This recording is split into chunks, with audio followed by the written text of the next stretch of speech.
Hello everyone, my name is Ryan. I'm 23 years old and I grew up right here in Barrie.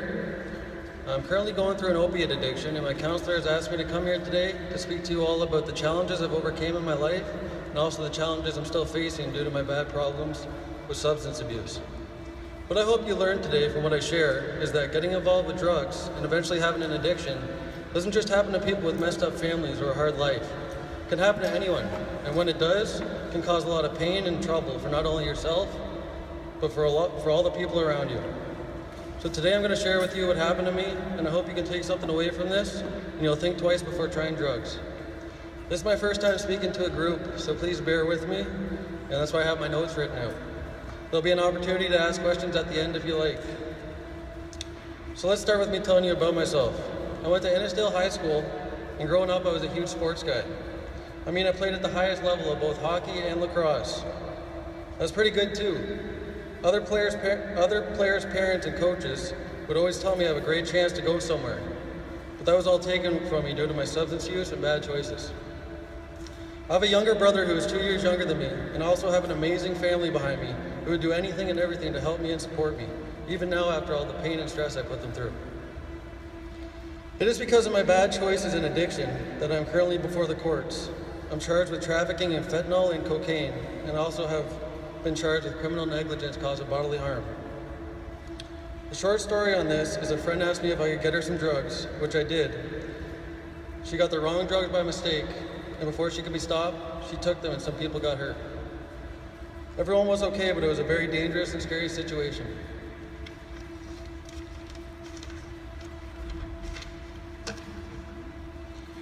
My substance use started at the same age that many of you are here now, right when I got into high school. The friends I had been closest to had started smoking weed, and at first I'd be there with them while they smoked it, but I'd never tried it. At this point in time, I should have realized these were the kind of people I should have separated myself from, but I didn't. This is a huge part of why young people like yourself make bad choices. It's the people you surround yourself with. So since I did not separate myself, and I continued hanging out with these same friends while they smoked weed, I ended up trying it, and that first puff was the beginning to a road of addiction and trouble. I began smoking marijuana every day, even at school, and it got to the point that I was dependent on it. Meaning that if I didn't smoke it, I couldn't eat, I couldn't sleep, and I was basically just miserable without it. You may hear that marijuana is not addictive. You may also hear that marijuana is a gateway drug. When I was your age, I used to laugh at the people telling me that. I used to say, these people have no idea what they're talking about because they never smoked it. They've never been there. But I can assure you that marijuana is both of these things, and I've learned that firsthand. My life revolved around getting stoned. It got to the point that's all I ever wanted to do, and it drove my love for sports, and especially hockey, out the window, and I eventually quit playing. Now I'm going to tell you about the first time I got in trouble with the police, and what I learned from it and didn't learn from it. This happened just before I turned 18. I was still hanging around with the wrong people all through high school, and basically every friend I had in my life was doing drugs or selling drugs. All my real friends that I grew up with, I stopped talking to.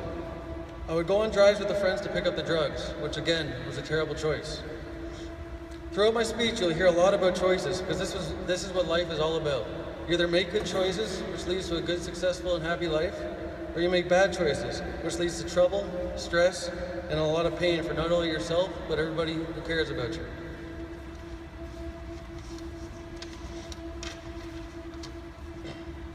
That being said, I chose to go on a drive with one of my friends on this particular day. On our way home, we got pulled over. The police officer immediately smelled the marijuana and took us all out of the car and handcuffed us. He explained that if someone doesn't own up to it and take responsibility, then we would all be arrested for it and sent to jail.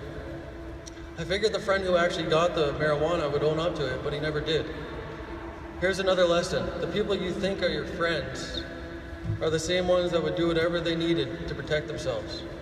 So don't think that they care about your well-being. All three of us were arrested and charged with possession of marijuana for the purpose of trafficking. I spent the night in a holding cell and was released with a court date.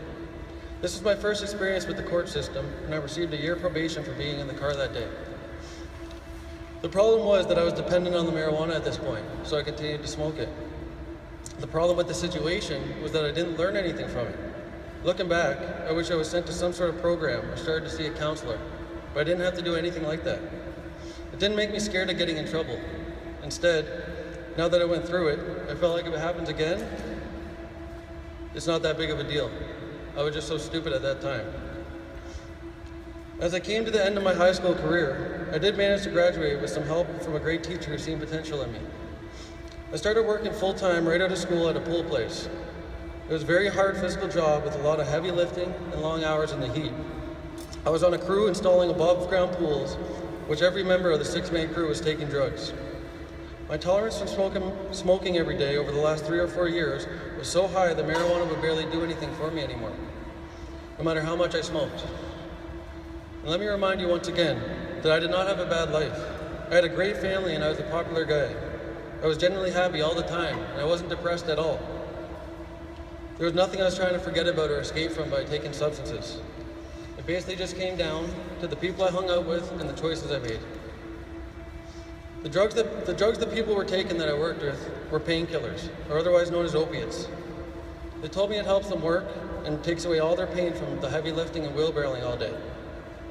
After a couple weeks of them taking the pills around me, I was the only person who wasn't, so I was feeling pressured to try it. When I did, the feeling was nothing I ever experienced before. I ended up loving it, especially because it made work so much better at the time. So I continued to take them a few more times, and before I knew it, the pills were starting to replace my addiction for marijuana. I had no knowledge about what opiates do or how addictive they can be. Before I knew it, I was taking them every day, and if I didn't take one day, I would be extremely sick. It's a deadly cycle of needing the drugs. It's a deadly cycle of needing the drugs to go to work, but needing to work to afford the drugs. If I couldn't manage to get any pills for the day, I wouldn't be able to go to work or even leave my bed. What happens is that you start to get withdrawals. When that happens, you start vomiting, you get diarrhea, hot and cold sweats, and you also can't sit still. I wouldn't wish it on anybody, not even my worst enemy. With that being said, once you're addicted to opiates, your life consistently revolves around them. You start to worry if you have enough money left for payday. You're always thinking about when you should take your next pill. You're always wondering if you can even get it anymore because your dealer might have ran out. My family did not know anything about this. I was able to keep this a complete secret from them for years.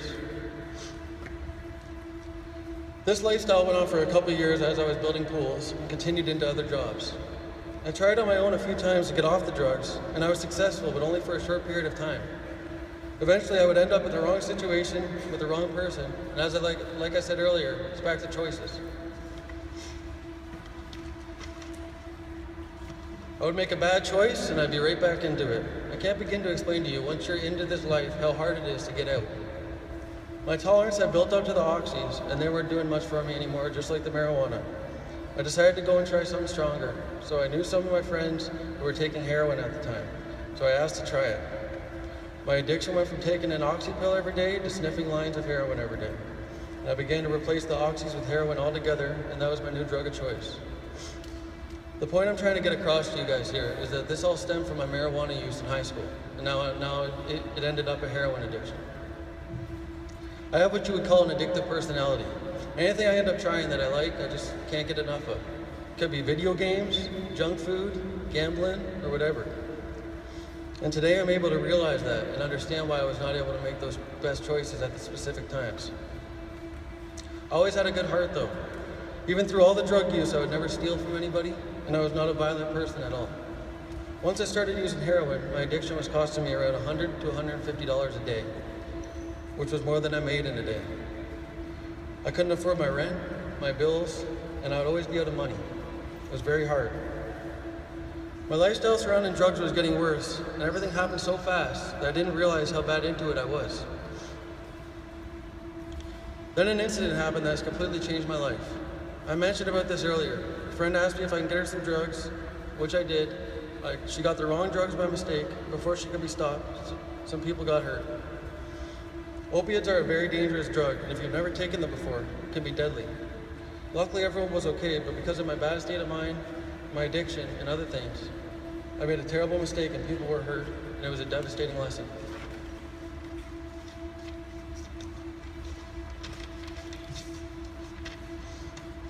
The police traced the drugs back to me, and I was arrested and held in jail overnight.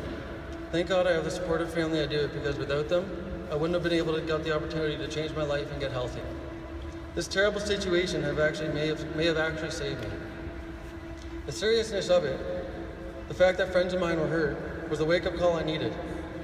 I have made a commitment to change my life and help others either change their life or to convince them to make the right choice in the first place and not get involved in this crazy world. I have not touched drugs since the day of my arrest, and I am proud to tell you I am 18 months clean. Although I am currently out on bail, I am allowed to work, and 100% of my paychecks are going towards helping my parents with my legal bills. In the near future, I will be going to prison, and I have no idea for how long. It is a really unexplainable feeling not knowing what to expect. It keeps me up at night and constantly fills my mind with worry.